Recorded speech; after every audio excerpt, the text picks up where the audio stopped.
JT Ratson. Welcome back to my channel.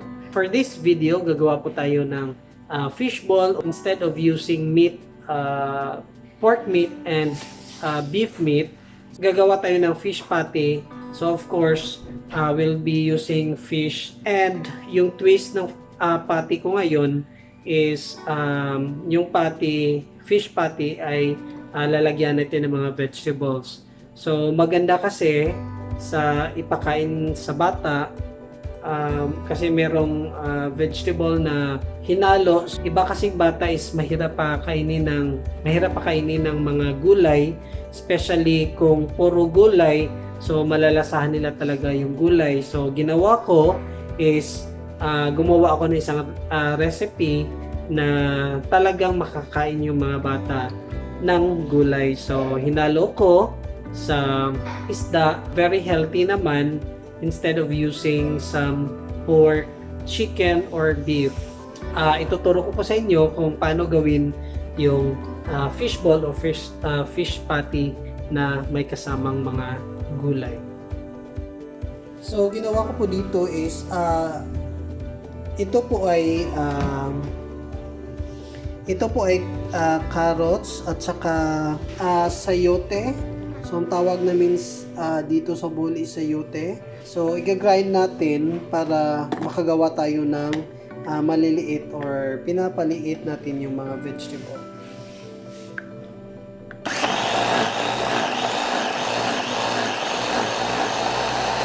So make sure na pinong-pino na po yung inyong gulay.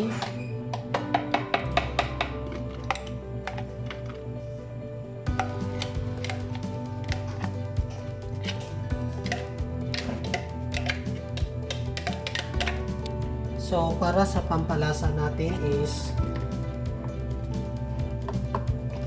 gagamit tayo nito.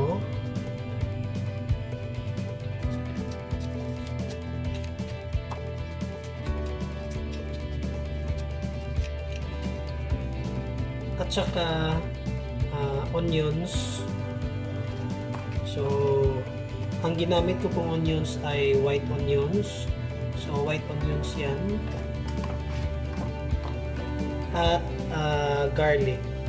So ahos.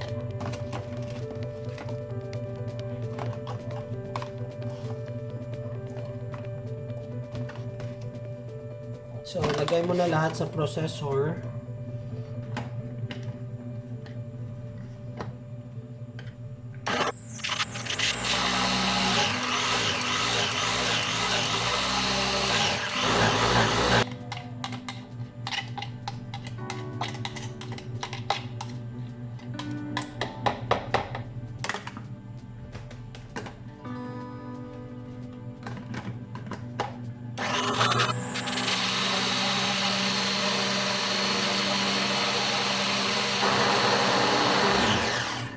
So make sure na ganito na ang texture ng iyong garlic onion at saka yung spring onions.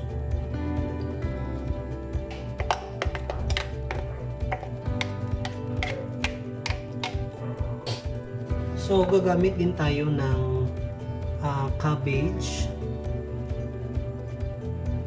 Kasi si cabbage ay maraming nutrients na maibigay sa katawan. So napakaganda gamitin panghalo ng mga iba't ibang mga putahe, especially pakain sa mga bata. So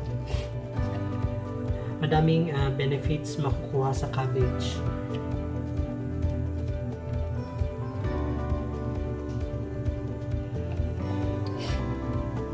Kaya gagamit tayo ng cabbage din. So nasa sa inyo na lang kung gaano ba kadami yung gusto nyong ilagay, kasi wala namang measurement dapat ito. So sa gusto nyo lang na kung gusto nyo na maraming gulay, so damihan nyo lang.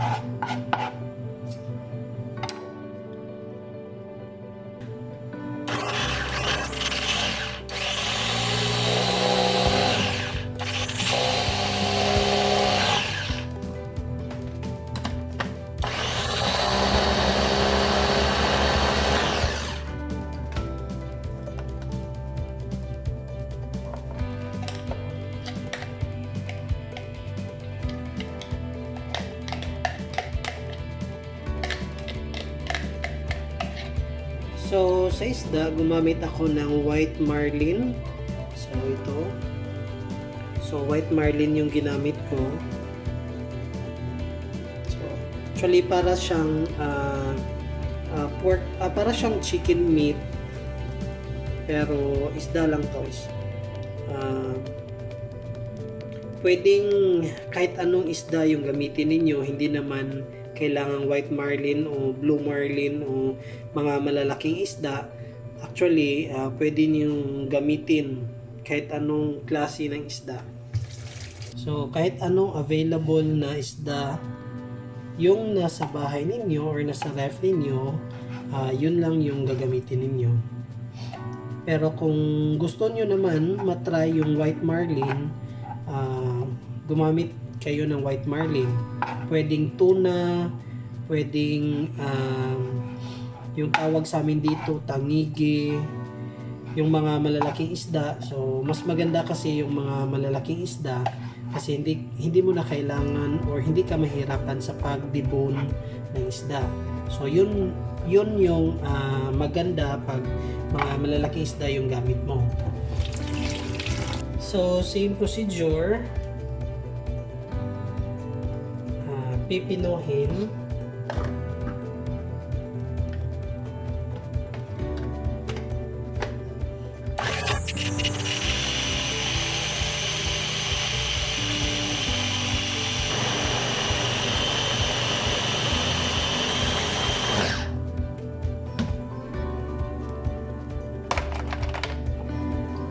So, sa mga naglo-low carb dyan, so, hinay-hinay lang po kayo sa paggamit ng carrots kasi si carrots ay may carb na content. So, hinaluan ko lang talaga ito ng carrots kasi kailangan ng bata eh. So, nilagyan ko na lang ng carrots, hindi naman ganun kadami. Yung purpose ko kasi gumawa ko nito para sa anak ko nang makakain ng madaming gulay. So, para naman sa mga naglo-low carb dyan, so, pwedeng lagyan nyo ng konti, pwedeng hindi na rin. So, pwedeng hindi mo na rin lagyan para safe talaga sa low carb diet. Pero, hindi naman gaano kataas yung carbohydrates content ng carrots. So, basta hinahinay lang sa pagkain. Tapos, haluin or pagsasama-samahin mo lang yung lahat ng mga ingredients. So, kulang pa niyan is lagyan pa natin ng kaunting paminta. So, paminta to taste. Tapos, itlog. So, lagay natin sa itlog.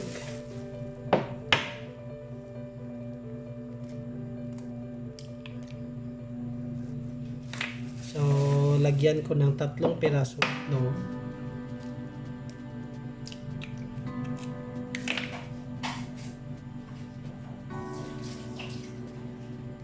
Tapos, lagyan nyo ng coconut flour. So, coconut flour talaga yung ilagay nyo para pasok sa low carb.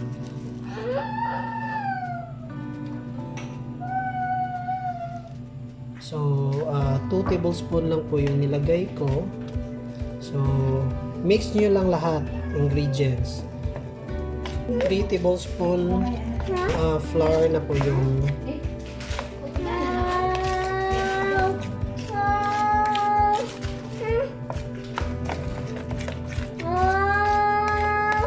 so lalagyan natin ng patis. So hindi ako gumamit ng asin, so gumamit ako ng patis para mas madami yung flavor. So mas flavorful po siya. So, nilagyan ko ng 3 tablespoon ng patis. Wow.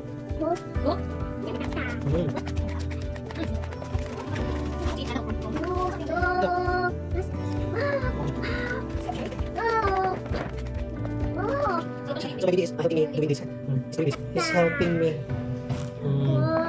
You're helping tatay. So you want to be cook someday?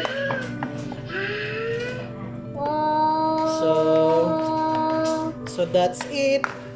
So we're done. Yun.